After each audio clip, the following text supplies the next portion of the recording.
Selamünaleyküm. Bugün sizlerle öyle bir kıssaya misafir olacağız ki hem aşkı anlatıyor hem de aşkların en yücesine, Allah aşkına işaret ediyor. Bir gencin sevdasına kavuşmak için çıktığı çileli yolda aslında neyi bulduğunu birlikte göreceğiz.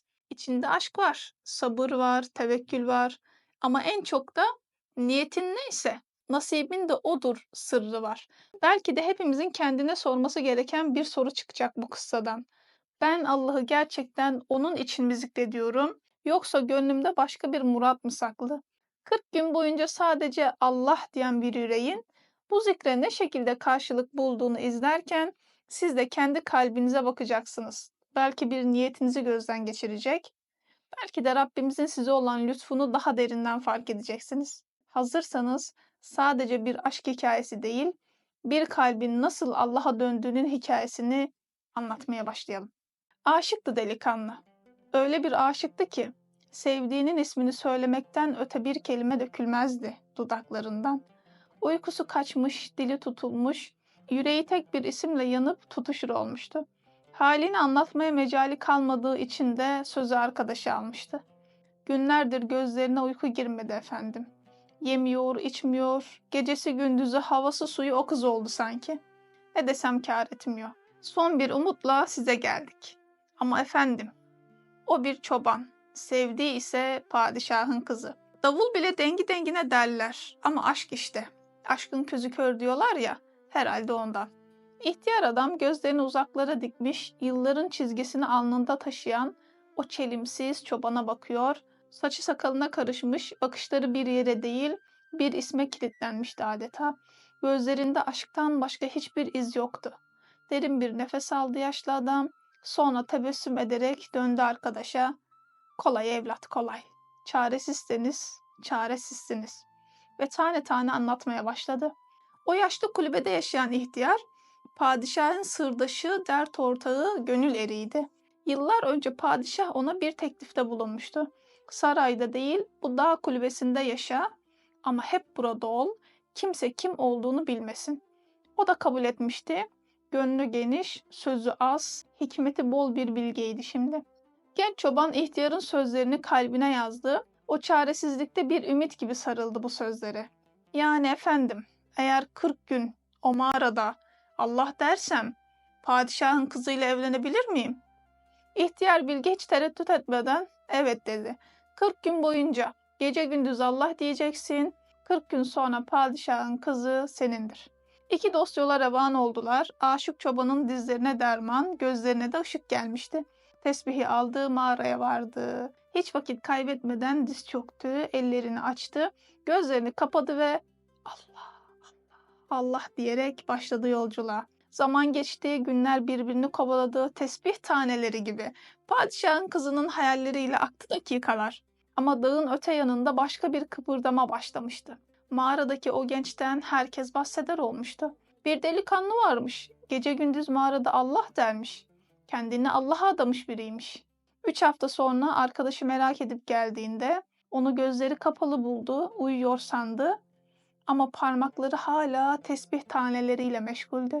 Bu nasıl bir uykuydu? Genç aşık birden gözlerini açtı, dostunu görünce içini döktü.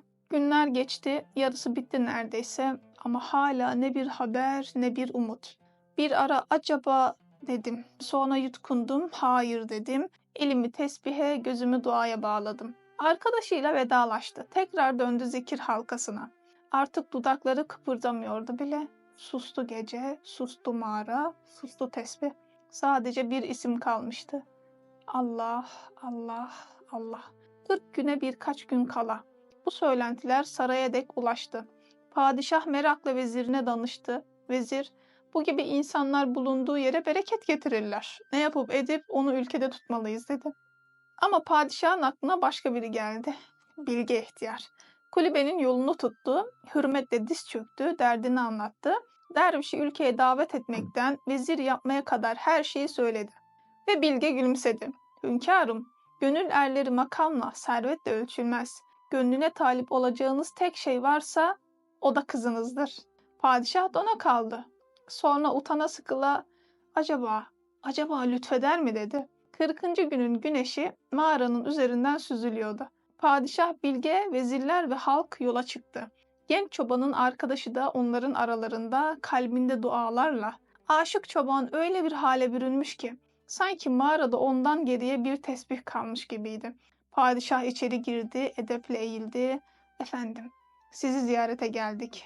Genç adam gözlerini açtı, yavaşça döndü. Ne bir şaşkınlık ne bir heyecan. Derin bir sükunet vardı halinde. Padişah konuştu. Tekliflerde bulundu. Vezirlik, saray, hatta "Efendim, kızım var. Lütfeder nikahınızı alırsanız bahtiyar oluruz." Sessizlik çöktü ortalığa.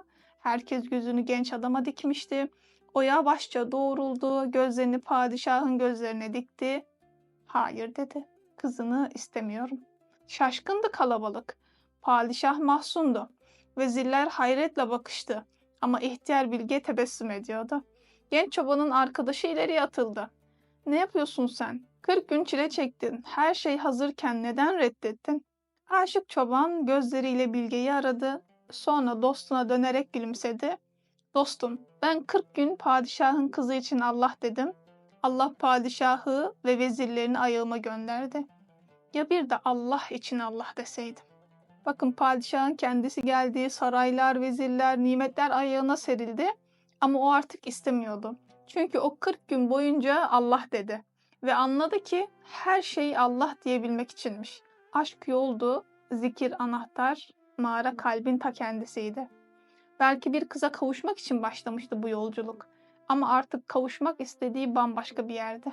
O Allah'a kavuşmak istiyordu. Çünkü gerçek aşk Allah içinde ve bir ömür sürecek bir huzur ancak Allah'la mümkündü.